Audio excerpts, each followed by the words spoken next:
snow descended from the heavens like soot. Every single flake served as a stark reminder that Montana in the winter of 1867 was unforgiving. Anya Rosalind Blackthorn leaned her forehead against the icy window pane of her father's cabin. For 19 winters she had considered this place her home, but today it felt like a cage. Her breath fogged up the glass, and through the haze she spotted him approaching. The man the townspeople murmured about, Elias Stonehaven, the mountain man. He traversed the blizzard as if it were mere inconvenience, a colossal figure cloaked in furs and leather, guiding a pack mule through snow that reached his knees. Even from this distance, he appeared larger than life, a man sculpted from the untamed wilderness itself. Rumors circulated that he resided alone in the high mountains, trading furs twice a year, and only spoke when necessary. Some whispered he wasn't entirely human, while others claimed he was more beast than man. Few had ever laid eyes on him from such close proximity. "Step away from that window, girl." Her father's voice sliced through the cabin's warmth like an icy blade. Silas Blackthorn sat at their crude table, a bottle of whiskey within arm's reach, a document spread out before him. His face was flushed from drink, his eyes gleaming with a greed Anya had come to dread. "Make yourself presentable," he commanded. "Your future husband has arrived." Anya's hands trembled as she straightened her best dress, a faded blue calico her mother had stitched before the fever claimed her 3 summers prior. "Father, please," she pleaded. "There must be another way." "Another way?" Silas scoffed, his laughter bitter. "I owe Sylvanus Spindle $800. Sundown is my deadline. If I don't pay, we lose everything. The cabin, the land, even the clothes on our backs. That mountain man is willing to settle my debt with a wife." "You should be grateful." The word grateful left a bitter taste in her mouth akin to ash. Grateful to be bartered like cattle. The door creaked open, admitting a gust of frigid air and the scent of pine. Elias Stonehaven had to stoop to enter, his broad shoulders nearly filling the doorway.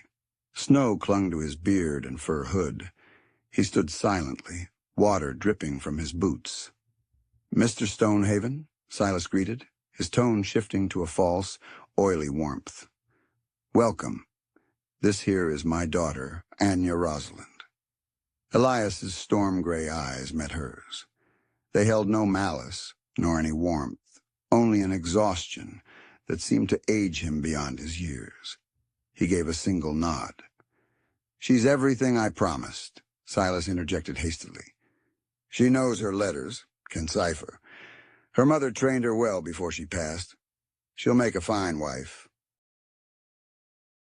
Elias reached inside his coat, retrieved a leather pouch, and placed it on the table with a heavy thud. 800.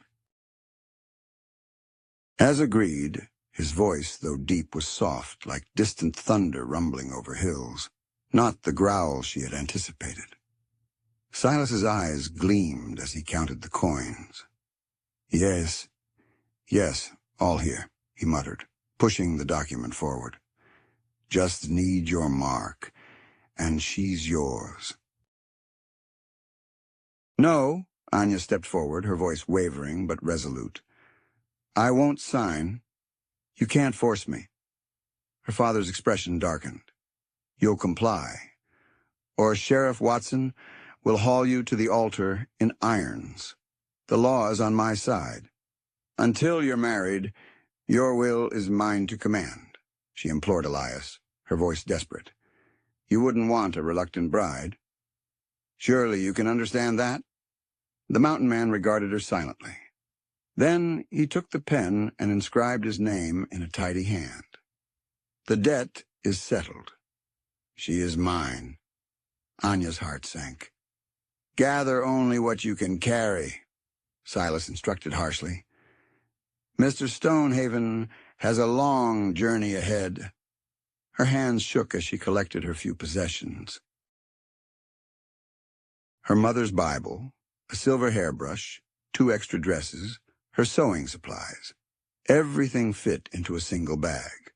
When she emerged, her father was pouring himself a drink, not even glancing at her.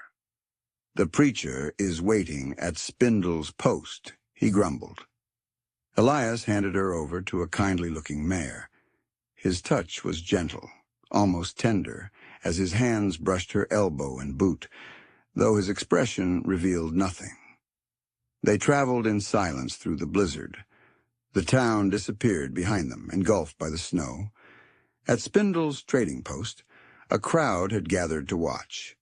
Rough men jeered, whispering, while Reverend Dawson struggled with his prayer book. Do you, Elias Stonehaven, take this woman? I do. Do you, Anya Rosalind Blackthorn, take this man? The silence lingered. Her throat ached. She thought of her father, of the debt, of the consequences if she refused. Then she looked into Elias's eyes. No triumph, no cruelty, only that weary, stormy depth. Something within her shattered. I do. The Reverend declared them husband and wife. The crowd jeered mockingly. Sylvana Spindle's gold teeth glinted. Anya felt her cheeks burn with humiliation. They departed as the sun set, painting the peaks a bloody red. Behind her, the town lights faded. Ahead lay only wilderness and the unknown. By the time night fell, she could no longer feel her fingers. Then she spotted it. A cabin constructed of logs, smoke rising from its stone chimney. Not a hovel, but a sturdy home. Inside, warmth enveloped her.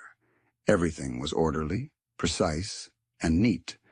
Not the lair of a monster, but the home of a man who valued order amidst chaos. You'll sleep there, Elias said, pointing to a small cot. Work begins at dawn. He served her stew, venison, and herbs, and ate in silence. Later, when she shivered under the thin blanket, she heard footsteps. He draped a wolf pelt over her, still warm from the fire. Then he returned to his bed without a word.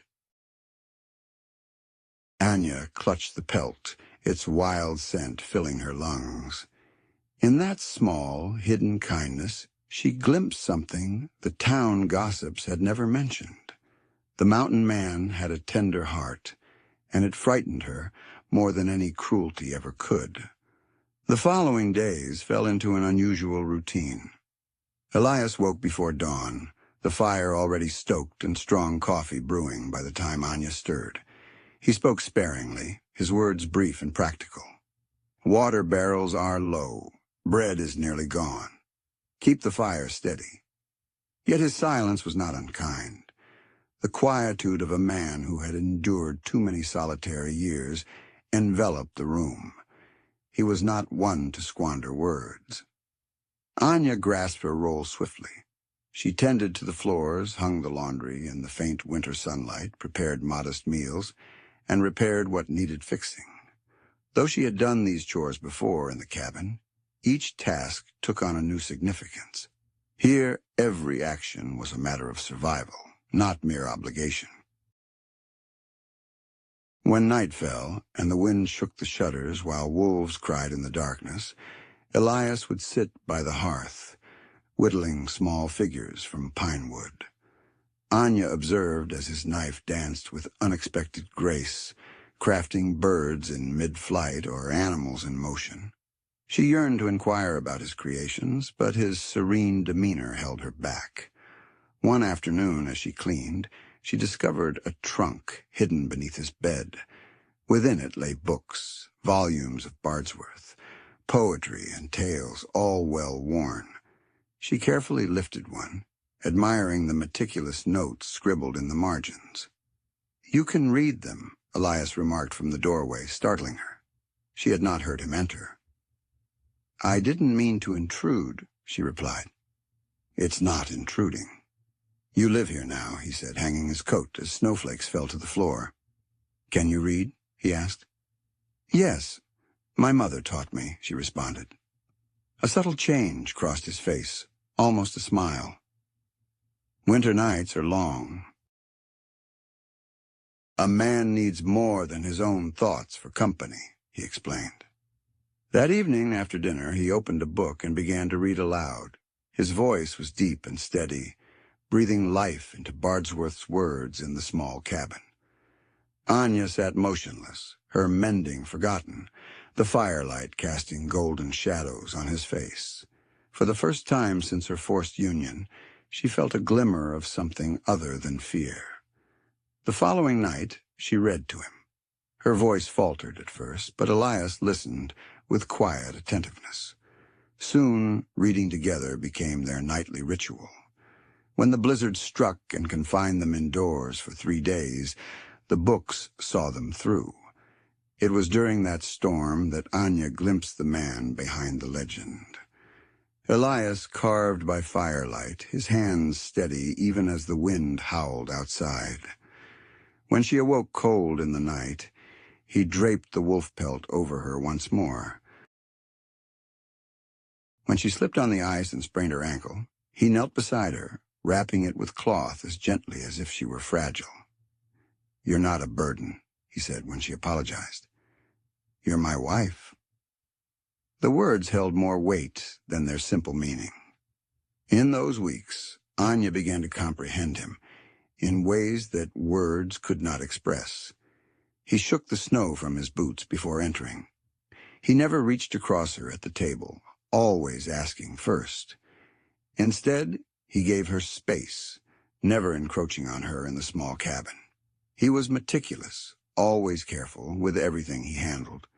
Yet the cabin remained filled with silence, and within that silence, questions grew. Why had he taken her in? Why had he settled her father's debt?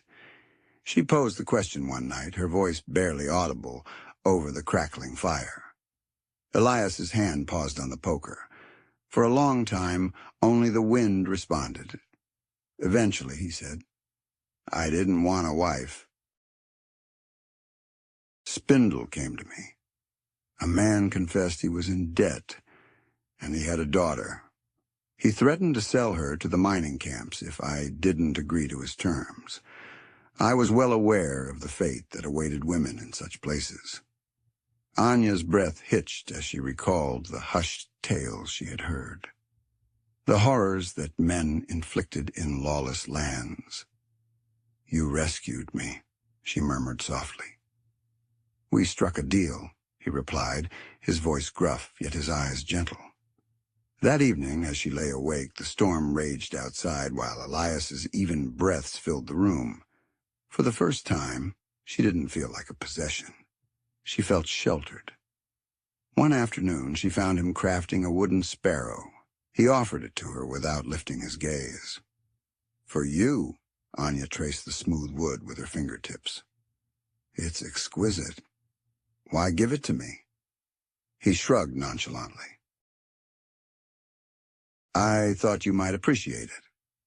She placed it on the small shelf next to her mother's Bible and brush, where the morning light danced on its wings each day. Every time she glanced at it, she sensed an unspoken message. The day arrived when she had to confront her own trial. She heard a snarl outside and spotted a mountain cat tampering with one of Elias's traps. She grabbed the rifle he had taught her to use, aimed, and fired a warning shot. The cat fled. Moments later, Elias emerged, rifle in hand, eyes blazing. When he saw her with the smoking gun, his expression shifted to something she couldn't identify. He pulled her into a firm embrace, his heartbeat pounding against her cheek. "You were brave," he said, his words holding more than their surface meaning. That night, as he read by the fire, their gazes locked and held. The mountains began to awaken from their winter slumber as spring slowly crept in. Snow melted into rushing streams, and green shoots emerged from the thawing ground. For Anya, the transformation outside reflected the changes within her. The terrified girl who had been forced into marriage was gradually disappearing. In her place, a woman was emerging, one who chose to remain, who no longer feared the wilderness or the man who shared it with her. Their life was far from easy. There were traps to monitor, wood to chop, and food to forage. Yet each day followed a steady rhythm that felt secure, even comforting. In the evenings they read or worked together. The cabin was filled with the quiet comfort of shared companionship. Anya found herself humming tunes her mother used to sing, and one night Elias joined in. His deep harmony held the same tenderness she had begun to see in everything he did.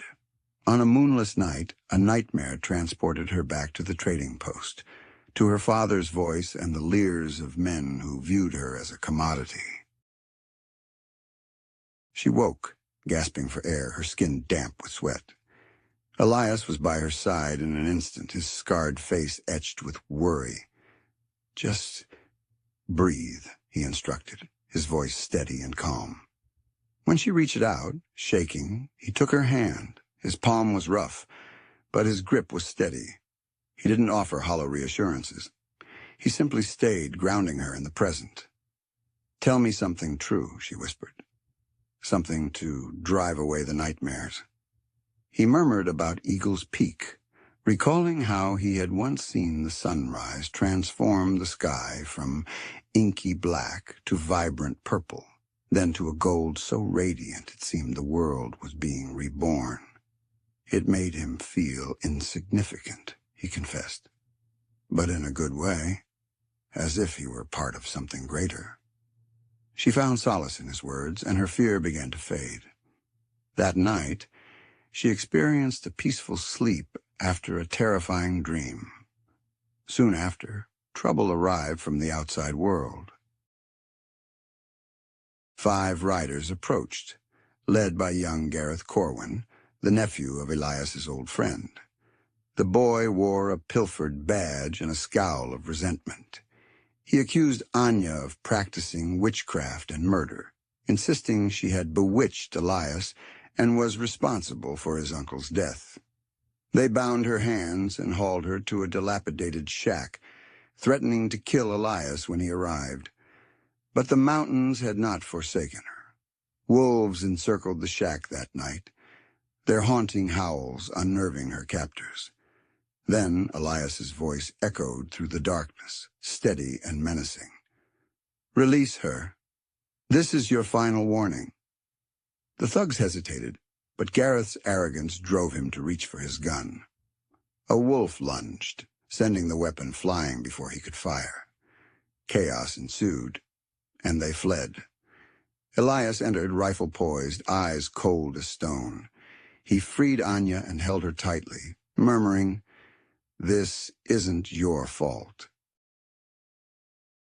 It never was. They made their way home with wolves, flanking them silently, protectors of their bond.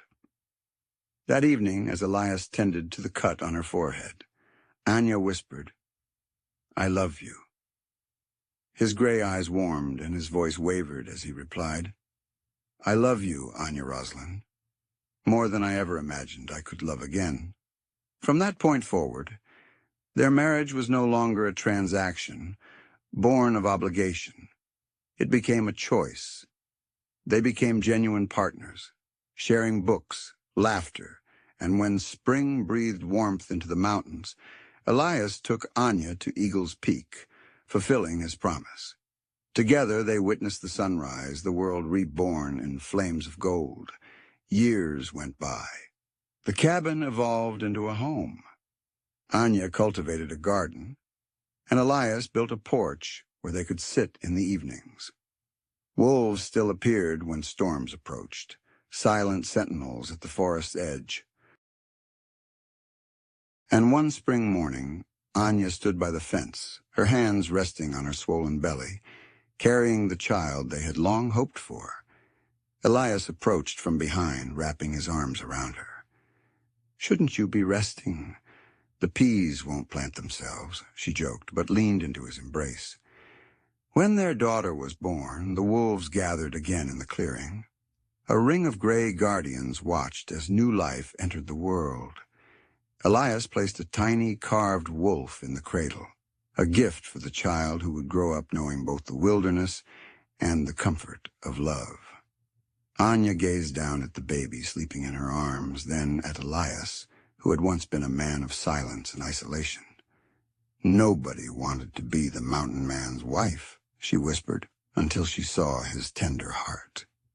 Elias kissed her forehead, his voice trembling with emotion. And nobody believed the mountain man could love again. Until you draped curtains over my heart. The wolves bellowed their ascent beneath the starry heavens. Within the cabin, love had firmly established itself. More powerful than dread, more potent than whispers, more enduring than the untamed wilderness. Anya was no longer a girl traded for debt. She was Elias's chosen wife, his companion, his sanctuary. Together they confronted a future forged from resilience, gentleness, and the untamed allure of the mountains. If this story touched you, give it a like and tell us in the comments. What would you have done if you were in their shoes? Subscribe to Frontier Stories and join us as we continue to tell stories of hope, resilience, and the beautiful, messy truth of Wild West.